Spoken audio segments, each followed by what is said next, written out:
러시아의 문호 톨스토이의 1885년의 단편 작품 가운데 사람이 무엇으로 사는가라고 하는 작품이 있습니다.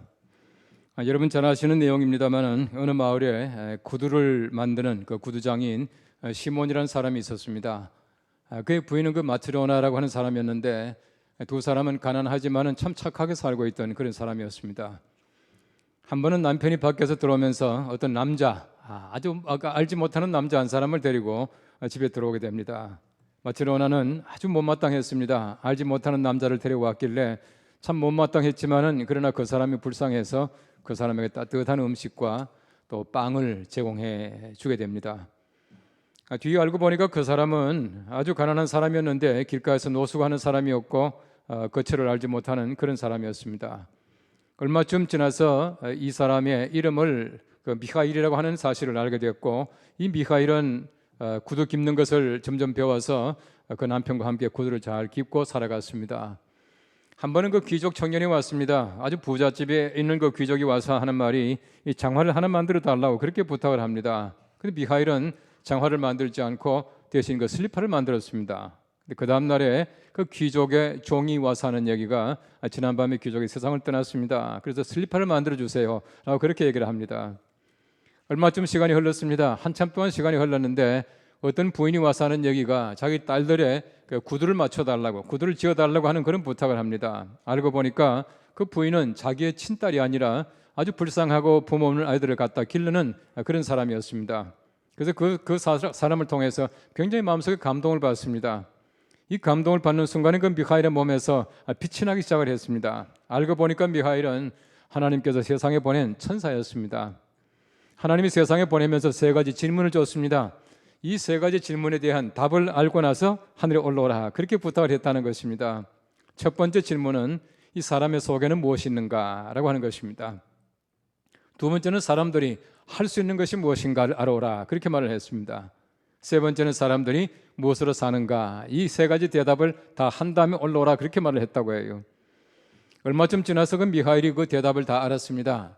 첫째는 자기가 그 집에 처음 올 때에 자기를 아주 싫어했지만 그럼에도 불구하고 따뜻한 음식과 빵을 제공해주는 그 마트로나를 통해서 사람들의 마음속에는 사랑이 움트고 있다라고 하는 사실을 해답을 얻었다는 것이에요. 두 번째는 사람들이 할 수 있는 것이 무엇인가, 그 귀족 청년을 통해서 사람들이 할 수 있는 것이 자기 앞날도 알지 못한다는 것입니다. 내일 내가 죽을 것도 알지 못하고 살아가는 사람들이다, 이 사실을 깨닫게 됩니다. 세 번째, 사람의 마음속에는 무엇이 있는가, 사랑이 있다는 사실을 알게 됩니다. 그 사람들은 사랑으로 살아간다는 것이에요. 그 어떤 부인이 와서 딸들을 위해서 구두를 지어달라고 하는 그 말을 듣고 이 사람들은 사랑으로 살아간다라고 하는 사실을 알게 됩니다. 이 세 가지 질문에 대한 답을 다 알았을 때 미하일은 날개를 펴고 하늘에 올라갔다라고 하는 그러한 얘기입니다. 이 짧은 단편을 통해서 우리가 많은 것을 깨닫게 합니다. 사람들이 무엇으로 살아갑니까? 또 우리가 세상에 살아가는 삶의 목적이 무엇입니까? 그 내가 삶의 존재 가치가 무엇인가를 날마다 좀 따져봐야 합니다. 여러분, 적어도 우리 그리스도인들이 살아가면서 중요한 것이 있습니다. 내가 무엇 때문에 살아가는가라고 하는 것이에요. 우리 사람들이 무엇으로 살아가는가가 중요한 것처럼 그리스도인들은 무엇으로 살아갑니까? 우리 그리스도인들이 무엇으로 살아가는가 하는 것을 분명히 알아야 한다는 것입니다. 삶의 도구가 무엇인가라고 하는 것이에요. 삶의 가치와 목적이 무엇인가를 분명히 알아야 올바른 삶을 살아갈 수가 있다고 하는 것입니다. 우리 대한민국의 헌법 제1조는 대한민국은 민주공화국이다라고 적고 있습니다. 이런 민주공화국이라고 하는 것은 굉장히 중요한 우리나라의 어떤 주체성입니다. 굉장히 중요한 것이에요. 이런 보십시오. 대한민국이 무엇으로 살아갑니까? 대한민국은 민주로 살아가고 공화로 살아갑니다. 이건 무너지게 하면 아무것도 아니라고 하는 얘기예요. 이것 때문에 대한민국이 존재하는 것이고 대한민국이 든든하게 서갈 수가 있다고 하는 사실을 우리는 꼭 기억해야 합니다. 우리 어떤 조직이 있습니다. 어떤 기구가 있습니다. 소위 말하는 헌장도 있고 내규도 있고 헌법도 있고 법규가 있습니다. 제1조가 제일 중요합니다. 1조라고 하는 것은 가장 중요한 것으로 모든 법의 모체가 되는 것이고 모든 것을 다 이루는 것이 제1조예요. 바꿔 말하면 우리가 삶의 도구가 무엇인가라고 하는 것을 늘 마음속에 기억하고 살아가야 합니다. 우리 그리스도인들의 헌법 제1조가 무엇인가, 그리스도인들은 무엇으로 살아가는가라고 하는 것입니다. 그리스도인이 누굽니까? 그리스도인들은 복음으로 살아가는 사람들입니다. 우리 그리스도인들의 삶 속에서 복음을 빼버리면 아무것도 없습니다. 내가 세상에 조금 윤리적으로 잘 살라고, 착하게 살라고 예수 믿는 것 아니지 않습니까? 가장 중요한 것은 우리가 예수 그리스도의 그 복음이 우리 마음속에 있어야 참다운 그리스도인이며 복음 때문에 살아가는 것이 그리스도인들의 삶이라고 하는 것입니다. 여러분들 교회 존재 이유가 무엇입니까? 복음입니다. 복음을 실현하고 복음을 전파하는 것이 교회의 존재 이유예요. 우리 그리스도인들의 존재 이유가 무엇입니까? 마찬가지입니다. 우리 그리스도인들의 존재 이유도 마찬가지로 복음을 실현하고 복음을 전파하는 것이 우리 그리스도인들의 존재 이유라고 하는 것입니다. 2015년은 굉장히 중요한 해입니다. 우리 민족이 해방을 맞이한 지 70년이 된 해입니다. 그리고 우리 언더우드와 아펜셀라 선교사가 한국의 땅을 밟은 지가 130년이 되는 해입니다. 우리가 2년만 더 지나게 되면 종교개혁 500주년을 맞이하게 됩니다. 굉장히 중요한 해입니다. 그럼에도 불구하고 많은 사람들이 한국 교회를 비난합니다. 폄훼합니다. 여러 가지 많은 말로 지금 얘기를 하고 있어요. 얼마나 어려운 때입니까? 우리 교회가 여러 가지 많은 비난을 받고 있을 뿐만 아니라 이름으로 말미암아 우리가 전도가 되지 않아요. 복음이 전파되지 않습니다. 참 어려운 때 우리가 어떻게 살아갈 것인가? 어떻게 하면 교회가 다시 한번 하나님의 거룩하신 영광을 드러내고 교회의 존재 가치를 다시 한번 밝혀낼 것인가? 가장 중요한 문제가 무엇이겠습니까? 어떻게 하면 되겠습니까? 어떻게 살면 되겠습니까? 복음으로 회복될 수 있고 복음으로 살아가야 합니다. 이것 외에 어떤 것도 방법이 없다고 하는 것입니다. 2015년도 우리 교회 주제를 그리스도인, 복음으로 사는 사람이라고 정했습니다. 우리 총회 주제입니다.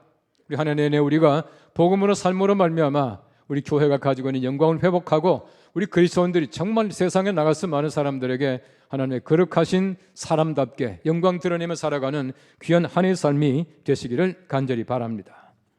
오늘 성경 말씀 첫째는 말합니다. 복음으로 사는 사람은 복이 있는 사람입니다 라고 말하고 있습니다. 오늘 성경 마태복음 5장 10절 말씀 말합니다. 의를 위하여 박해를 받는 자는 복이 있나니 천국이 그들의 것임이라 라고 말하고 있습니다. 8가지 복 가운데 8복 가운데 제일 마지막 결론이 무엇입니까? 의를 위하여 박해받는 자가 복이 있다는 것이에요. 여러분 세상 사람들이 볼 때 보십시오. 박해가 복이 있습니까? 복이 있을 리가 없지 않습니까? 그런데 그 박해를 받는 사람들이 복이 있다라고 성경 말씀을 가르치고 있어요. 세상에 살아가면서 우리가 복음으로 살아가는 사람, 복음을 전하다가 고통을 당하는 사람들에게는 복이 있다라고 말씀하고 있습니다. 여러분 우리가 세상에서 복음으로 살아가는 사람이 복 있는 까닭이 있어요. 이런 예수님께서 팔복을 말씀해 주셨는데 이 흔히 말하는 산상보훈이라 그렇게 말합니다. 예수님이 산에서 말씀하신 산상보훈을 보십시오. 여러분 구약에서 모세가 산에서 가지고 온 하나님의 말씀을 보십시오. 얼마나 차이가 많이 나는지 몰라요. 여러분 구약의 산에서의 말씀이라고 하는 것은 우리의 소리와 함께 천둥 소리와 함께 하나님이 주신 무시무시한 말씀이에요. 하나님께서 복과 저주를 준다 그렇게 말하지 않습니까? 여러분 신약의 예수님의 산상보훈을 보십시오. 산에서 말씀하신 말씀을 보면은 얼마나 평화롭고 얼마나 온화한지 모릅니다. 거기에다가 저주가 아니라 팔복, 복을 주시는 말씀을 해주셔요. 이것이 구약과 신약의 차이점입니다. 예수님께서는 이 땅에 복을 선포하러 오셨습니다. 산에서 말씀하신 그 귀한 말씀을 통해서 우리들에게 하나님의 은혜를 베풀어 주시는 것이에요. 이 제가 말씀드린 대로 8이라고 하는 것은 우리 성경에서 굉장히 중요한 숫자입니다. 영혼을 상징하는 숫자이고 상징적인 완전수다 그렇게 말하고 있습니다. 이 팔복이라고 하는 것은 복이 8가지라는 말이 아니고 우리가 완전한 복을 받는다는 얘기입니다. 모든 것 전부 다가 복이에요. 하나님께서 우리에게 주신 은총을 보십시오. 전부 다가 복입니다. 복이 아닌 것이 있습니까? 모든 것 전부 다가 하나님의 복 가운데 살아가는 것이 하나님의 복이라고 하는 것입니다. 복음 가운데 살아가면은 왜 복이 됩니까? 아주 간단합니다. 복음은 하나님의 말씀이에요. 하나님의 복입니다. 오늘 구약 성경 말씀에도 말합니다. 하나님께서 복을 주시겠다라고 말씀하시며 아브라함에게 말씀하시기를 내가 복의 근원 되겠다 말씀하지 않습니까? 하나님이 복이십니다. 하나님이 복이시기 때문에 하나님의 말씀 복음은 그 자체가 복이에요. 이런 복음이라고 하는 말 보십시오. 그 문자적으로 말하면 복된 소리예요. 복된 소리입니다. 복음 그 자체가 복입니다. 우리가 하나님의 복음 가운데 살아가게 될 때에 당연히 복받을 수밖에 없다는 것을 성경 말씀이 가르치고 있는 것입니다. 복음이라고 하는 것은 우리 기쁜 소식이라는 뜻을 가지고 있는 유앙겔리온 그럽니다. 유하는 것은 기쁜 이루고 이게 안겔리온 하면은 이게 소식이에요. 기쁜 소식입니다. 하나님의 복음이라고 하는 것은 모든 사람들에게 참 기쁜 소식이에요. 여러분 아픈 사람들에게 가장 기쁜 소식이 무엇이겠습니까? 낫는다는 겁니다. 가난한 사람들에게 기쁜 소식이 무엇이겠습니까? 부유하게 된다는 것이에요.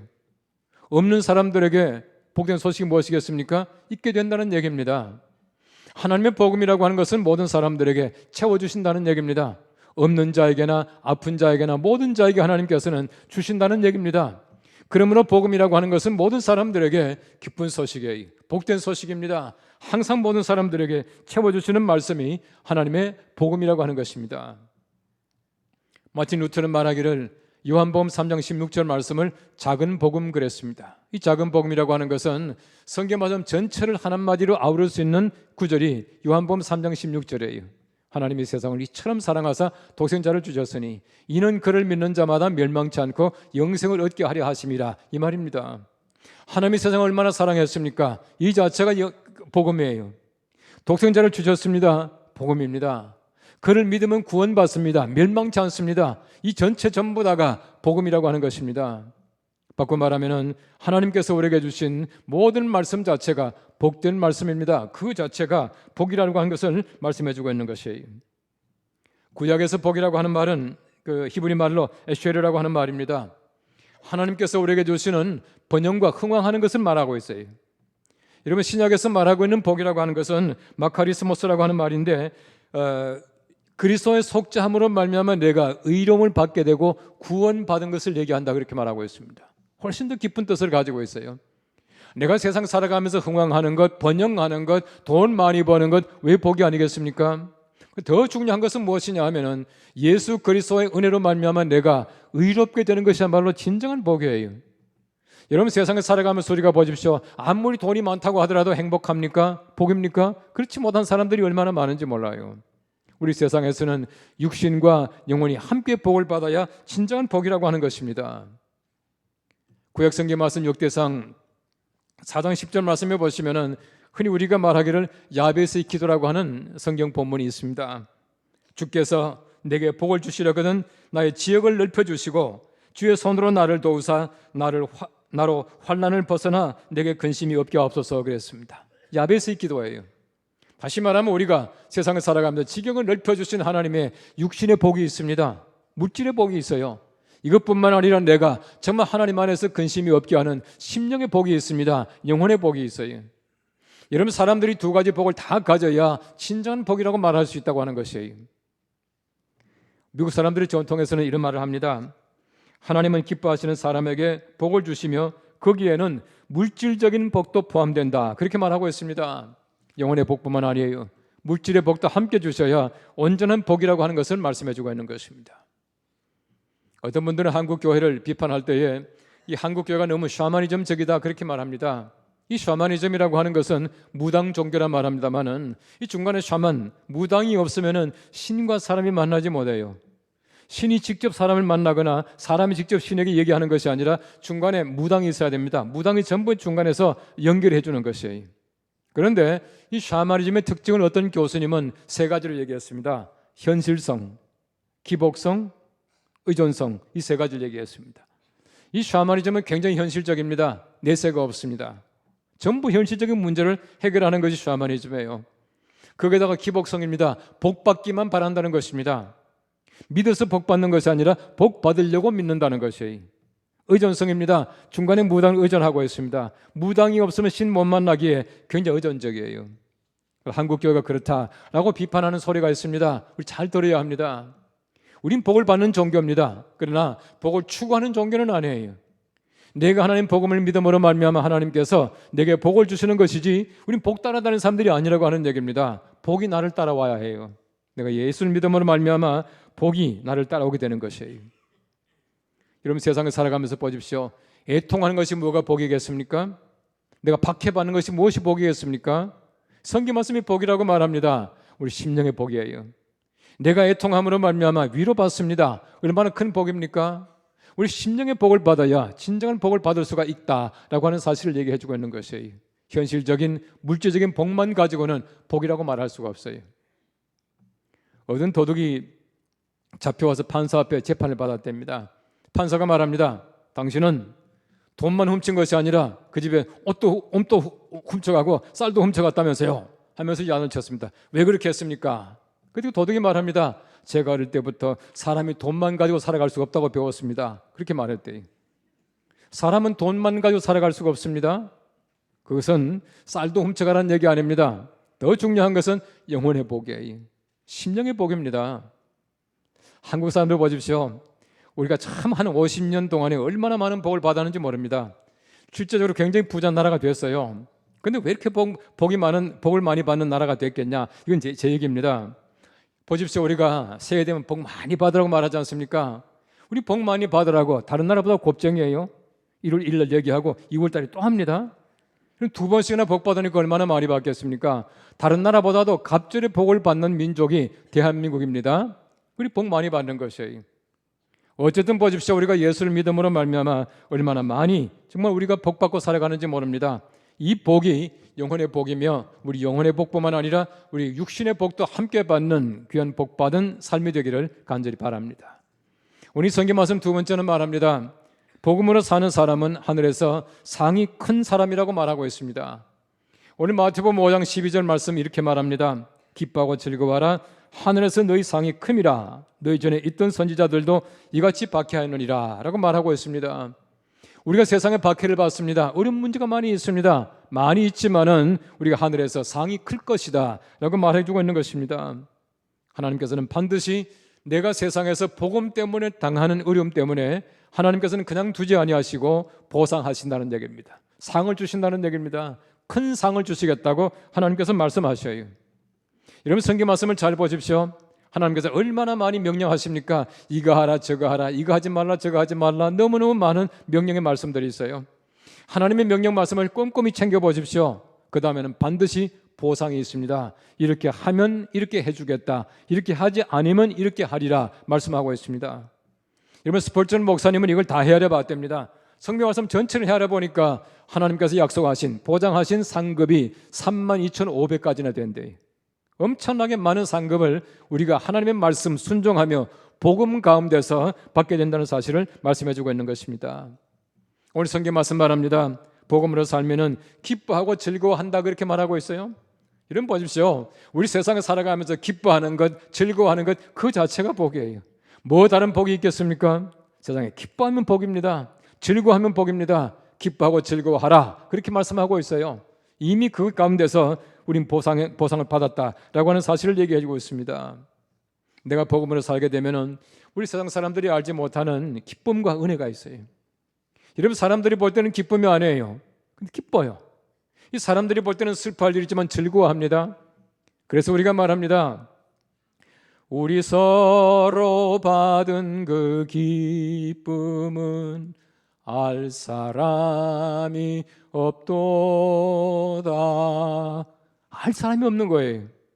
내가 세상 살아가면서 기뻐하는 것 세상 사람들이 어떻게 알겠습니까? 복음 때문에 내 마음이 기쁜데 기쁘고 즐거워하는 것 이것이야말로 하나님의 가장 큰 상급인 줄로 믿으시기 바랍니다. 세상 살아가면서 보십시오. 상이 크다고 말씀하고 있어요. 여러분 상 받는 거 사람들이 다 좋아해요. 연말 되니까 뭐 각 방송국마다 뭐 연예 대상 또 무슨 뭐 연기 대상이 쭉 하더라고요. 하는데 보니까 올해는 한 사람이 상을 뭐 거부했다고 좀 말이 있습니다만은 상 받는 건 누구나 다 좋아해요. 상 받을 때마다 좋아하더라고요. 어떤 분은 눈물을 글썽글썽하고요. 어떤 분은 막 펑펑 울어요. 여러분 이 경기도 보십시오. 한 시즌 끝나게 되면은 최우수 선수상이 있습니다. MVP가 있어요. MVP 받을 때마다 얼마나 좋아하는지 모릅니다. 이런 부상이 문제가 아니에요. 그 상 자체가 얼마나 명예롭고 그 상 자체가 얼마나 기쁘게 만듭니까? 여러분 세상의 사람들이 보십시오. 이렇게 상을 기뻐하는데 우리가 이 땅에서의 상이 아니라 하나님 나라의 상이 큼이라 크다고 말씀하고 있습니다. 큰 상을 주신대요. 이 상 가운데 이미 우리가 받은 줄로 알고 기뻐하며 살아가는 것이 우리 그리스도인들의 삶이에요. 얼마나 기쁜 일입니까? 이 상을 우리가 이미 받고 살아가는 것이나 마찬가지입니다. 우리 옛날에는 초등학교도 아니죠. 국민학교에서 점수를 줄 때 수우미양가 그랬잖아요. 제가 오래전에 한번 얘기했습니다만은 이 수우미양가가 보십시오. 숫자는 빼어날 숫자고 우자는 우수하다는 얘기고 미자는 아름답다는 얘기고 양자는 양호하다는 얘기고 가자는 가능성이 있다는 얘기예요. 다 좋다는 얘기입니다. 그런데 사실은 이거 배후에 보면은 좋지 못한 역사가 있다는 것이에요. 여러분 김문기라고 하는 분이 쓴 그 임진왜란은 문화전쟁이다 책 한번 보십시오. 그 책 그렇게 말하고 있습니다. 바로 15세기 16세기 때에 이 사무라이들의 좋지 못한 전통 때문에 나온 얘기가 수미양가래요. 이 사무라이들은 옆에다가 이제 대나무로 만든 바구니 차고 다녔답니다. 그 바구니에 보면은 이제 소위 말하는 그 적을 무찔러 가지고 목도 베고 귀도 자르고 하잖아요. 손가락도 자르고 했는데 이걸 다 담고 다녔대네요. 그걸 많이 담고 다닌 사람, 제일 많이 담은 사람이 수예요. 그 다른 사람의 그 손가락 자르고 코 자르고 한 것을 그 숫자에 따라 가지고 수미양가를 매겼답니다. 바로 그 전통이라 그렇게 말하고 있어요. 임진왜란 때 보십시오. 적장이었던 풍신수길 도요토미 히데요시.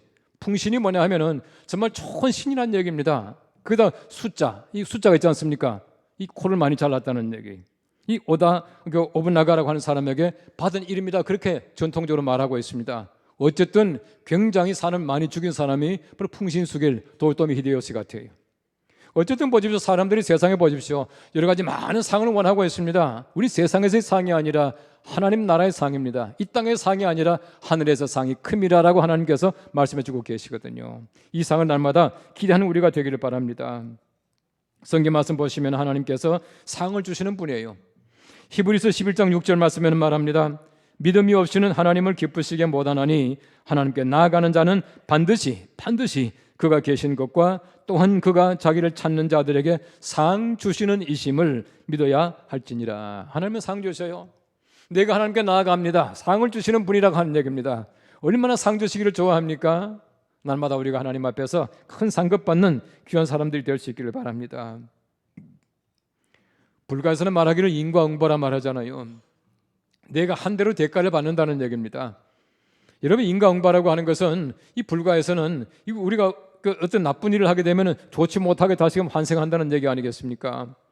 어떤 아이가 학교에서 가르칩니다. 야, 개를 죽이면 너 개로 태어나고 개미를 죽이면 개미로 태어나. 그렇게 말하니까 어떤 애가 손을 바짝 떨더니 선생님 그럼 사람 죽이면 사람으로 태어납니까? 그러더래요.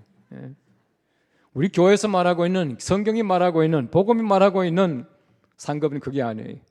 우리가 비록 잘못하지만 하나님께서는 회개하는 자에게 상을 주시고요. 또 하나님께서는 우리들에게 이미 상급을 주시겠다고 얼마나 많이 우리들에게 준비하고 계시는지 모릅니다. 여러분 성경 말씀 보십시오. 성경 말씀 계시록에 보시면은 얼마나 상급이 우리가 감당할 수 없을 만큼 많은 상급이 있어요. 성경 말씀 보시면은 하나님 낙원에 생명나무 열매를 맺게 하겠다. 생명관을 주겠다. 둘째 사망의 해를 받지 않게 하겠다. 감추었던 만나에 흰 돌에 새 이름을 새겨주겠다. 만국을 다스리는 권세를 주겠다. 흰 옷을 입게 하겠고 또 이름을 생명책에서 지우지 않게 하겠다. 하나님 성전의 기둥이 되게 하겠다. 내 보좌에 함께 앉게 하겠다.